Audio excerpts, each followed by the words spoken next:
టీటీడీకి డబ్బులు ఏదైతే వస్తాయో డబ్బులు 10% మించి ప్రైవేట్ బ్యాంకుల్లో జమ చేయకూడదు. ఇది రూల్. ప్రైవేట్ బ్యాంకుల్లో టీటీడీ డబ్బులు 10% మించి జమ చేయకూడదు. This is the rule in TTD.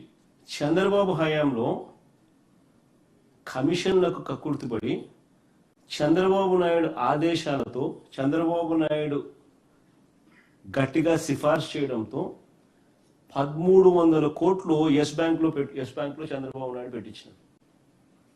Yes బ్యాంకులో, ప్రైవేట్ బ్యాంకులో 1300 కోట్లు పెట్టించినాడు. మన ప్రభుత్వం వచ్చిన తర్వాత మన బోర్డు ఈ నిర్ణయాన్ని రీవిజిట్ చేసి ఎస్ బ్యాంక్ నుంచి ఆ డబ్బులు విత్డ్రా చేసి నేషనలైజ్డ్ బ్యాంకులో ఆ డబ్బులు పెట్టింది. పెట్టిన 3 నెలలకు ఎస్ బ్యాంక్ కొలాప్స్ అయింది.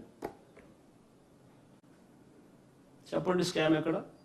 ఆ డబ్బులు తీసిన 3 నెలలకు ఎస్ బ్యాంక్ కొలాప్స్ అయింది ఆన్ దేర్ ఓన్ కౌంట్. ఒకవేళ ఈ డబ్బులు ఎస్ బ్యాంక్లోనే ఉండింటే ఈ 1300 కోట్లు ఏమయ్యేటి? మరి ఏది స్కీము చెప్తాను.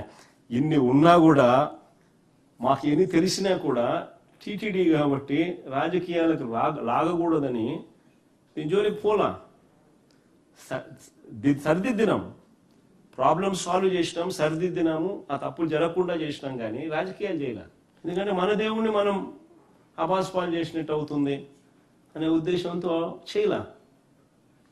ఇప్పుడు వీళ్ళు చేసేది చూస్తూ ఉంటే అసలు ఏమీ చేయకపోయినా కానీ మంచి చేసే కార్యక్రమం జరిగినా దాన్ని వక్రీకరిస్తే వీళ్ళు రివర్స్ అబద్ధాలు చెప్తూ చేస్తే కార్యక్రమాలు చూస్తూ ఉంటే అది చేసినవి ఇంకా నేను ఇంకా రాజకీయం చేయక వదిలేసినాం.